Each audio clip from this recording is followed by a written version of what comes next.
I'm almost 50, strong, clear, energized. Training hard, living clean, fully alive. But it didn't start here. 30 years ago, I was diagnosed with multiple sclerosis, and I felt hopeless. But I chose a different path. No meds, just science, discipline, and results. Now I'm symptom-free and asking the tough questions that move us all forward. This is Hope and Health. Let's go. Hello and welcome to Hope and Health. I'm Mathew Embry, and today we're talking to Louise Zylstra, a Canadian golf pro whose life took an unexpected but inspiring twist after being diagnosed with multiple sclerosis. Louise, thank you so much for joining us today. Thank you, Matthew. It's a pleasure speaking with you. Now, Louise, let's go back to 2004. Your life took a major change. What happened? I was actually in Nova Scotia playing in a golf tournament, and I had no strength in my left arm and tingling in my thumb and index finger. So I reached out to my chiropractor. He felt I had a pinched nerve in my neck. Long story short, I came back, did all kinds of deep tissue massage, acupuncture, testing, and then finally MRIs and to the neurologist office at St. Mike's in Toronto. Got it. So let's go back right to that moment. Now, did these symptoms come on suddenly? Did they slowly start to manifest? And what was going through your mind at that time? I think I woke up one day when I was out in Nova Scotia and my thumb and index finger are tingling and I have like almost no strength in my left arm. And that's it. And that continued through the days that I was in Nova Scotia. And when I came back, that's when I did all kinds of testing. That the strength came back in my arm probably within a few days. But the tingling, which I still have to this day, exists. Now, as a pro golfer, did you think that you twisted your back somehow, that you had a pinched nerve? Or what was your initial... Well, yeah. Along with what my chiropractor said, he felt I had a pinched nerve. When I was out in Nova Scotia, I was icing my neck area. Yeah, I just thought maybe I did something, but the tingling continued. So that's what precipitated all the testing that I had afterwards. So I'm assuming that you had an MRI and you get that diagnosis. Can you tell me about that moment? Did you know a lot about multiple sclerosis at the time, or was it just complete shock to you? What happened? Yeah, so my mom and I went to see Dr. Paul O'Connor at St. Mike's. I didn't know about MS, but understand that the only symptoms I had were tingling in my thumb and index finger. So I didn't know about multiple sclerosis. I got the diagnosis from him. I left with, I think it was Tysabri, Copaxone, and I can't remember the third choice. Brochures, basically, they kind of sent me off. They said, this is the diagnosis. Here's some disease-modifying drugs, and left it to me. So more or less, you were diagnosed, then you were given a menu of drugs. Were you told which one to take, which one what the best one was? Absolutely not. I was basically told, here's some literature on these 3 disease-modifying drugs. That's basically the treatment options for you at this time. Think about it and let us know what you'd like to do. So did you have a background in medical research? Did you feel like you were equipped to make that decision for yourself? Absolutely not. Now, my mom was a nurse in the operating room, so she had more of a medical background. But the thing is, though, Matthew, I just had tingling in my thumb and index finger. I felt perfectly fine, normal. So I didn't do anything. I just, okay, that's what it is. Okay. I can deal with, like, it's annoying, very annoying, having tingling in my thumb and index finger, but I just moved on. I guess I put it in the back burner of my mind. Okay, so you go in there again. You're a pro golfer. You've got these objective neurological symptoms. You do some tests. They tell you you've got multiple sclerosis. They give you a menu of drugs. Did they give you a prognosis? Like what was going to happen to you? Could you keep your career going? What was coming next for you? Thinking back, I feel I didn't receive any definitive answers from the doctors saying that this is going to happen to me, but it was highly recommended that I take one of the 3 disease-modifying drugs that I was offered at the time. So what did you do? What happened next in your journey? Okay, so actually I did absolutely nothing until 2007. And then I decided in January, like most people do, January 1st, that I was going to get in the best shape possible. Not bodybuilder shape, but just amazing shape. I with the golf season, I had drifted out of competition in 2005 was my last year that I played. And then I went to become a club pro. I went back to being a club pro. I was a club pro. Then I played tournament golf in Canada and the US for 4 years. Then I came back to being a club pro and I had the winter off. So January, February, March, I said, I'm just going to work out 4 hours a day, get in unbelievable shape just because that's what I wanted to do. And I destroyed my body. I know in retrospect I did. I caused some massive internal inflammation.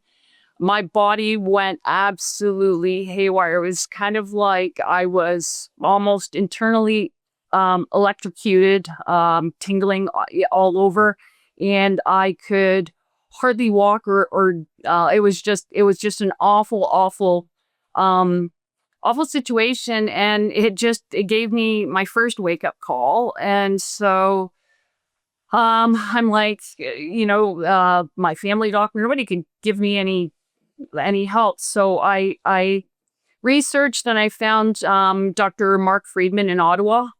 And I was fortunate to reach out to him, and he saw me the next week. And he basically said, because I was very interested in his treatment. So he has a program. He only treats maybe 2 or 3 people a year, like a chemo treatment, like a reset, rebooting with your, et cetera. And I saw him and he said, within 2 years, you're going to be in a wheelchair.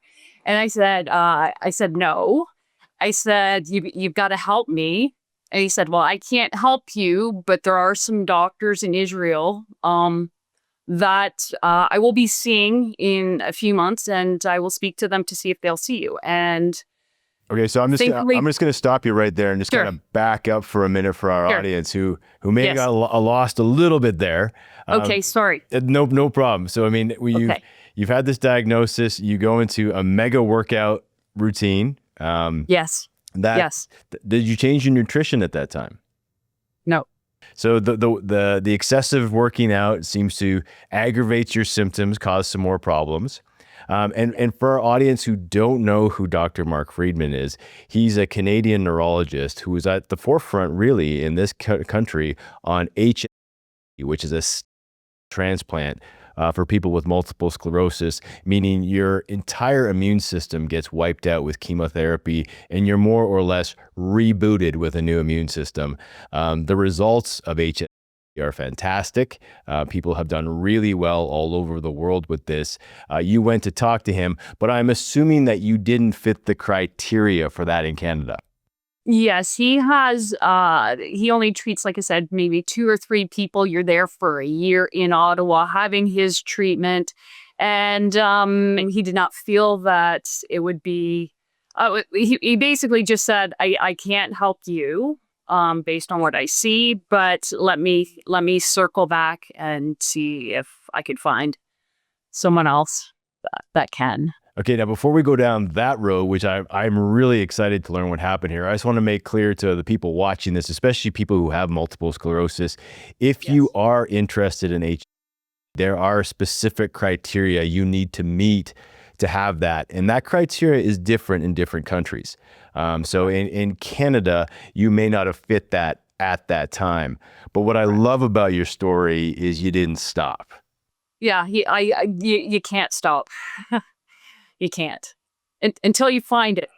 Until you find it. So in November of 2007, my mom and I flew to Israel and into Tel Aviv. We were at the Hadassah Medical Center and we met Professor Slavin. He looked at me. He said, I think we can help you. And then I had to go. I think it's called. I can't remember where they have the Chagall windows. I'm sorry, I should have looked this up. In Israel, I went to that hospital. I met with him and Professor Cruces. Actually, this is the first time I had a spinal tap. And then from my bone marrow, they were extracting mesenchymal. Okay, now before we get into that, because this is complicated, let's talk about where you were at. So when you said that the doctors looked at you, what symptoms did you have? Were you progressing? What state were you in at that time before they extracted your? A lot of internal inflammation and my walking. MS has really affected my walking. I have had no issues with optic neuritis or anything like that, but my leg strength and endurance, maybe I could walk 50, 100 yards. And then it's like I had to sit for 10, 15 minutes and let my legs regenerate. Yeah, it was a really challenging time. It was like a wake up, a really big wake up for me. So things had really progressed from 2004. What started as some weakness in your arm and some tingling in your hands had now progressed to challenges with walking, mobility issues. Were you having trouble with fatigue as well at that time? Oh, absolutely. Yes. And heat, extremely sensitive to heat. Do you feel like you were in a progressive state at that point, meaning that things were just... 100%. Yeah. 100%. Yeah, it was going really fast. It was going really fast. Okay, yes. So I'm just going to be frank. You're from my perspective, you're in a Hail Mary perspective. Like you're in a Hail Mary moment. 100%. 100%. MS is progressing. You're not eligible for a transplant in Canada. You've now flown to Israel. You've got 2 different doctors, and now they're extracting from your bone marrow. What's the plan? What are they going to do? Okay, so they informed me from my bone marrow they were taking what's called mesenchymal. So mesenchymal have an amazing ability to multiply, and I'm trying to remember. And I'm sorry, I don't have the exact number, but they said that it would take about 4 months to cultivate my, and then I would have to return for an infusion transfusion of these cells. And I believe they were looking for around 80 million. So for our audience to break this down, this is very different than HAE. This is not a transplant. This is extracting your own and more or less growing them, making millions of them with the hope of infusing them back in. Now, why would they do that? What's the theory behind that? Well, the theory behind that is they would go in and repair, regenerate my body and bring it back to I would call it a healthy state. Okay, so the idea is you've got damage, you've got neurological damage from the inflammation, you've lost myelin, you hopefully don't have too much of axonal damage. Now, do they go into the bloodstream? Do they go into the central nervous system? Where are they going? They are going in, they did it through IV, actually. So Professor Cruces had to, he's a dual citizen of Israel and Greece, so they have, I guess, less stricter rules because Israel could not do the transfusion. So I went to Greece in April of 2008 for the infusion or transfusion of these. Okay, so you've made a big leap here. You're now into I think what people call what is it, healthcare tourism, or you're now Absolutely. Absolutely. You've now left the Canadian healthcare system. You're pursuing another option. What kind of costs are we looking at right now? Quite substantial, but I work at a private golf course, and the members have been extremely supportive of all my medical journeys. So they've really helped me out, and it started here. I didn't ask. I don't want to ask. It was offered. There's been, once we get through my story, there's been a lot of expenses. Okay, so we don't need to get into the exact amount, but we know it's a lot. Yes. Okay, so here you go. You've got progressive multiple sclerosis. You've now flown to Israel and to Greece now. You've invested a significant amount of time, energy, and emotional, a lot of weight there. They've got your, they've multiplied them. They've got millions of them right now. They're going to put them back in. Where are you at in your mind? What are you scared? Are you nervous? Are you hopeful?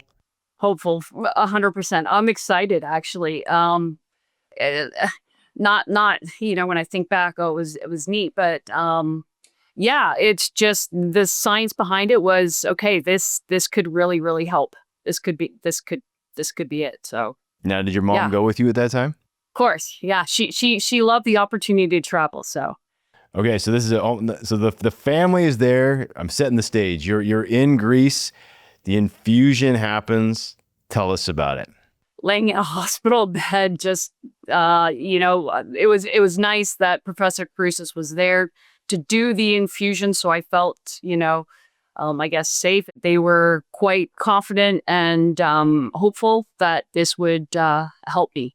When you have no other options, Matthew, you got to do whatever it takes is really what it comes down to. I didn't have any other options here in Canada. Nobody was helping me. So I felt that this was kind of my only option, really.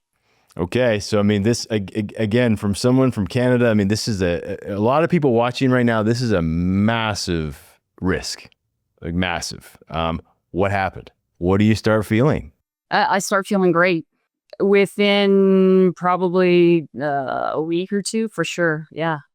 Feeling normal again, getting my legs back. That's the main thing for me. It's my legs. Just feeling great. And again, throughout the summer, just getting stronger, feeling good. And then everything seemed to be fine, and it continued to be fine.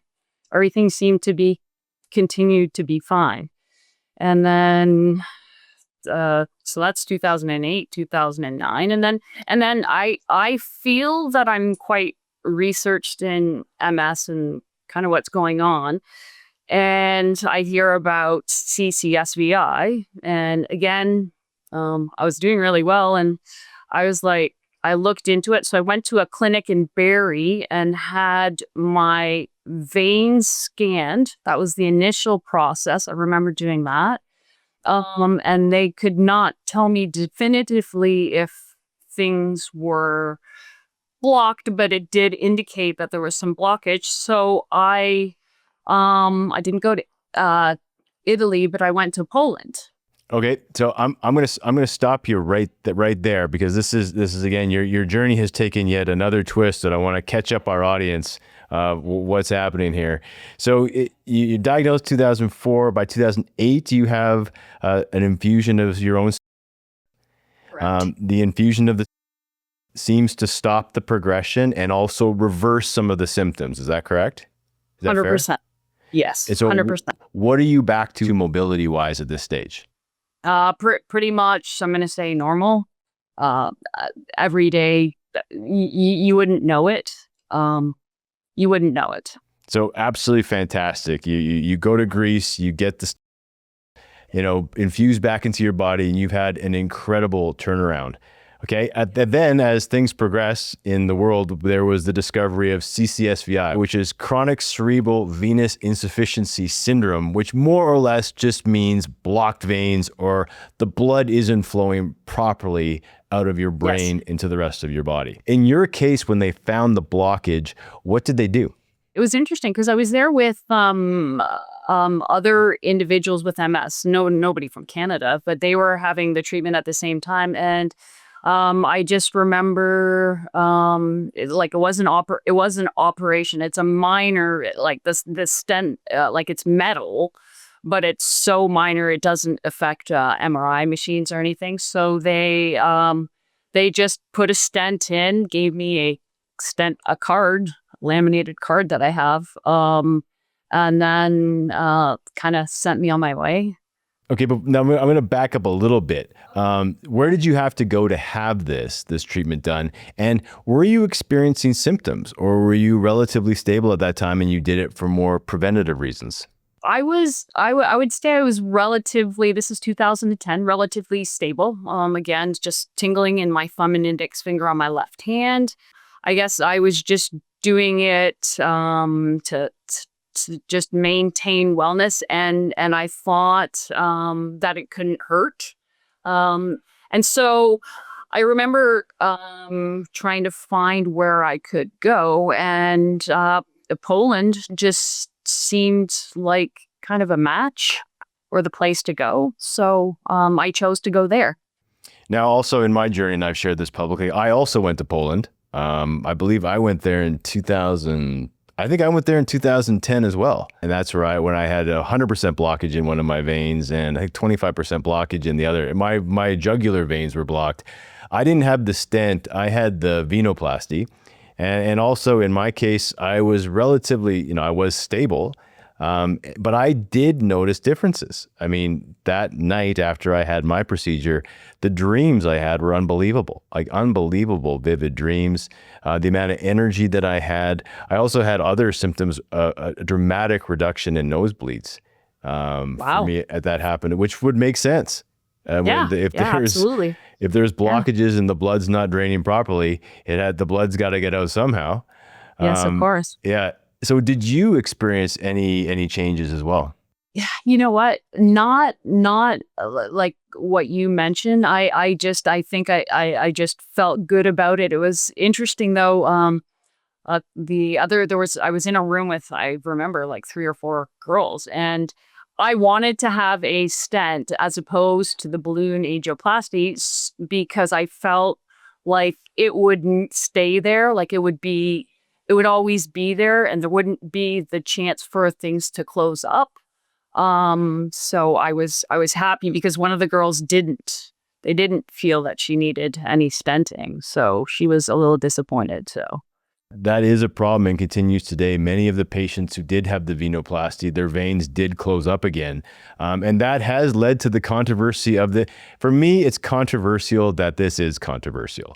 We do know scientifically there is an association between blockages in the veins and people with multiple sclerosis. Keeping those veins open, that is a challenge, but the blockages still do exist. Now, in both of these cases, whether it comes to the and the cardiovascular, we can call it that, work you needed to be done, you had to leave the country. Yes. What's your thought on that?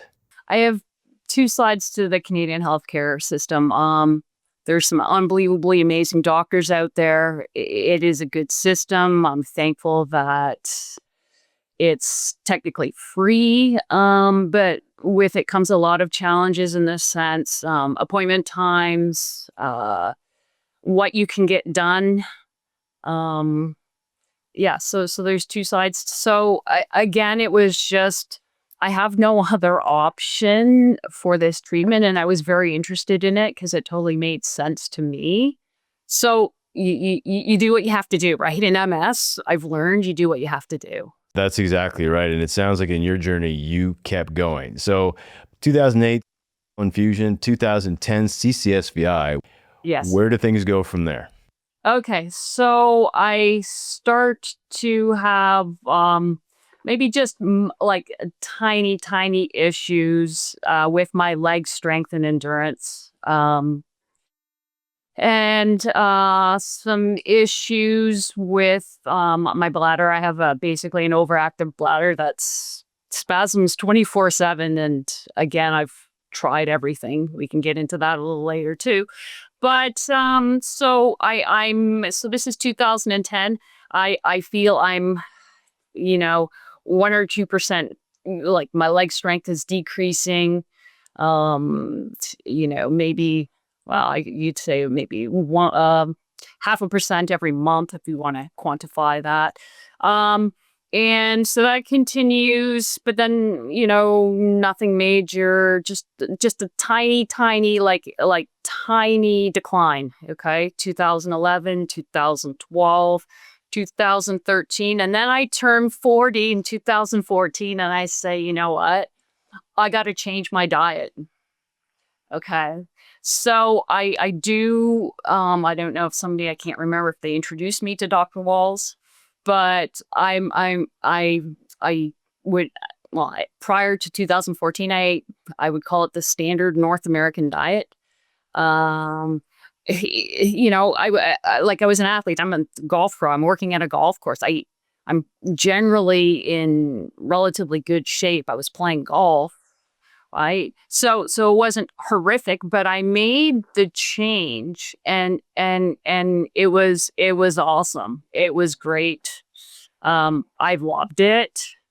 I started, level 1, 2. I've played around with ketogenic diets. Okay, so I'm just going to stop you right there just to catch up our audience again. Yes. So for people who don't know, Dr. Terry Walls is a doctor in the United States of America who was diagnosed with multiple sclerosis, who used nutrition to quite literally get herself out of a tilt wheelchair.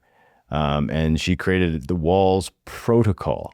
And again, tied into our MS Hope journey, she's been part of our journey as well. We share her story as much as we possibly can as an incredibly successful story of people who use nutrition, science-based approach to dealing with multiple sclerosis. So you start the Walls Protocol, which more or less is no dairy, very similar to the MS Hope protocol, no dairy, no gluten, low saturated fat, low salt, low sugar, and a ton of vegetables. Like, how many vegetables were you eating at this point? I would have this massive salad and people would say to me, "Oh, is that for the family?" And it's like, "No, that's for me." I get it. Yeah, I get it. So you start this protocol in 2014. Yes. What did you start to notice right away? I guess the clarity of everything, just feeling like wonderfully amazing. And then I started getting more into things. I sourced out a farmer. I got a quarter of a cow, grass-fed, grass-finished beef. I started making my own bone broth. I was eating liver. I went hardcore, and it was awesome. So you totally changed your nutritional path. I mean, getting to know your journey, you seem like the person who's going to go after it. Whether it's golfing, you become a pro golfer. Whether it's you're in Israel, CCSVI, you're in Poland, and now you've gone headfirst into a nutritional path. Can you describe 2014, let's just say the next 5 years? What do you start seeing symptom-wise, progression-wise? What starts happening? My leg strength continues to decrease, unfortunately. And I've come to realize what happened. And I really want to talk a lot about this once we get later in the journey. But what was happening is major spasticity that I've never even heard about until last year. That's what was happening. I was turning, I often would say to people, I feel some days like the Tin Man, where I couldn't bend my knee or lift my leg. And so my leg strength and endurance was decreasing. Okay. And then in 2016, I hear about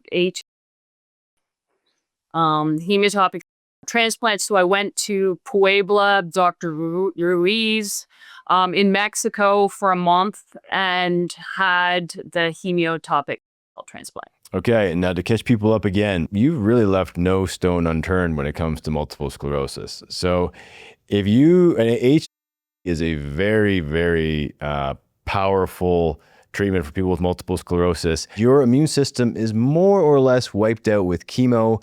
Your own are put back into your body. You regrow a new immune system with the hopes that multiple sclerosis goes away. It stops autoimmunity. And there's been unbelievable success stories all over the world where people have had this treatment. Can you tell us about that journey?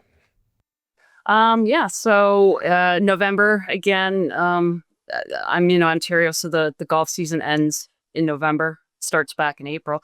But November, so I have a month planned to go down there. So my mom didn't come this time. My sister came for 2 weeks, and a girlfriend came for the other 2 weeks. But we went down, and you're put into a group. There was 5 of us in the group from all over the world having this treatment. We became kind of a family and go through all kinds of testing.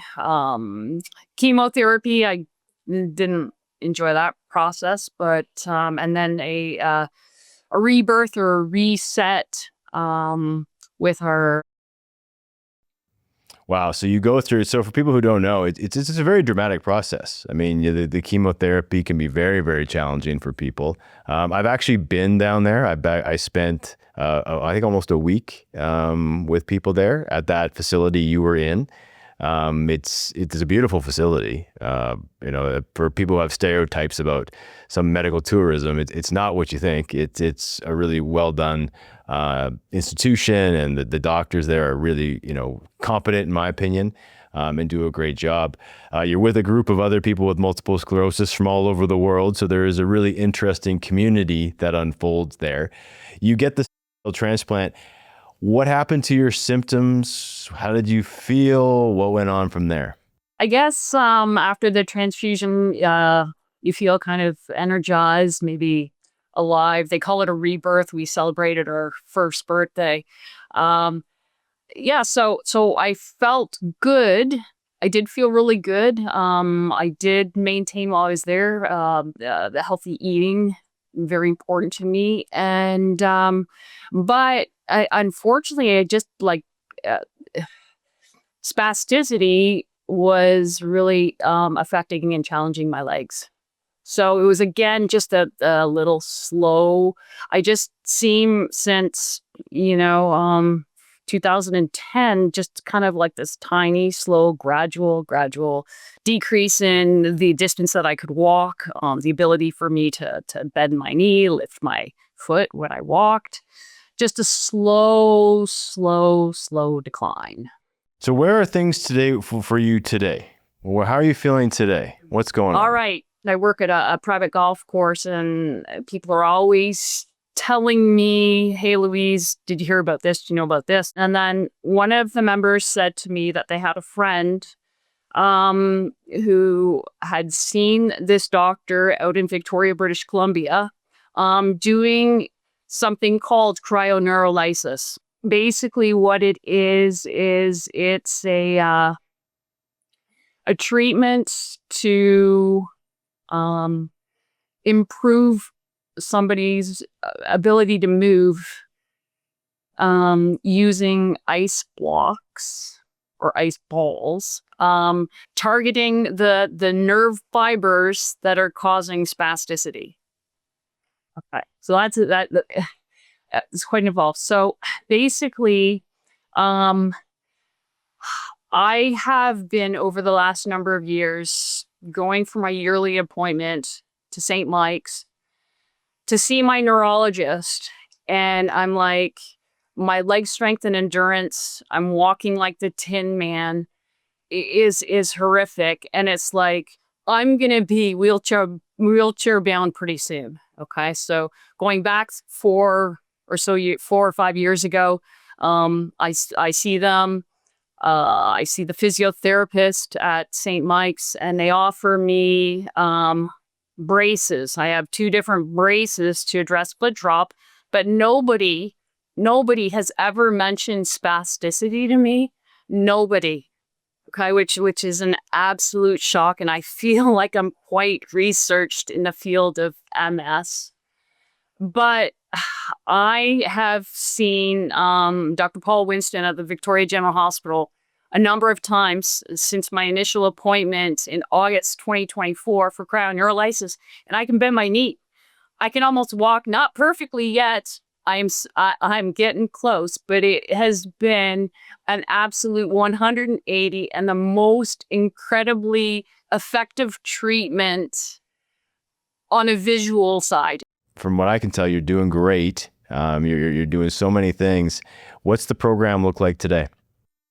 The program right now, 100% diet, 100%, like, and I like hardcore, and physiotherapy, and then kind of right now retraining myself how to walk. With a physiotherapist, you know, going back 4 or 5 years ago when I'm at the MS clinic and I see the physio there and they give me all these exercises, but I can't do them because I can't bend my knee. Right? Because it's major spasticity. And what I find shocking, Matthew, is that nobody talks about. I went and I've done some research on spasticity over the last little while, but nobody has ever said, well, yeah, because your muscles are co-contracting, they're not relaxed.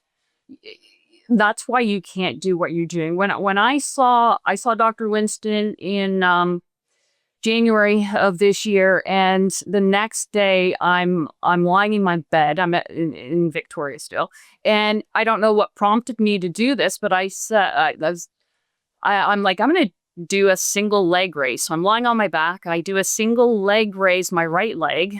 Okay, felt maybe about 5 pounds, and then I do my left leg.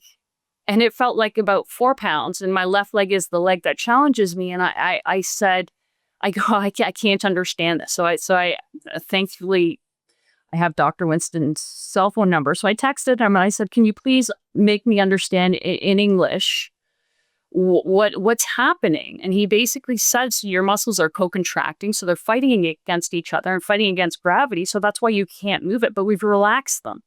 Through cryoneurolysis, through a simple procedure, okay, they've relaxed muscles that were spastic. The nerve fibers, it's unreal. It's an amazing. If people want to learn more about this, where can they go? Where can they find out about this? You can go online. There's a few YouTube videos pertaining to spasticity. It's Dr. Paul Winston, Winston. Cryoneurolysis. It's to me, this is it. You know, Matthew. I'll be honest. The last few years, it's been.